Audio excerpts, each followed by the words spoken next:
ഡാൻസിലെ ജമ്പിങ്ങിന്റെ കാര്യമാണ് ചോദിച്ചത്. അപ്പൊ ജമ്പിങ് എന്താന്ന് വെച്ചാല് ഏതൊരാളാണോ ഏറ്റവും ഉയരത്തിൽ ജമ്പ് ചെയ്യുന്നത് അവർക്ക് കുറച്ച് സ്ത്രീധനം കുറയും. കണ്ടില്ലേ, നല്ല രസകരമായ ആചാരങ്ങൾ അല്ലേ. ഇപ്പം ഇവര് ട്രഡീഷണൽ രീതിയിൽ എങ്ങനെ ഫയർ ഉണ്ടാക്കും എന്നാണ് കേട്ടോ കാണിച്ചു തരുന്നത് നമുക്ക്.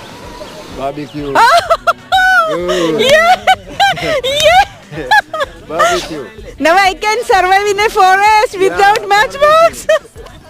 വീട്ടിൽ ഇനി തീപ്പെട്ടി വേണ്ട.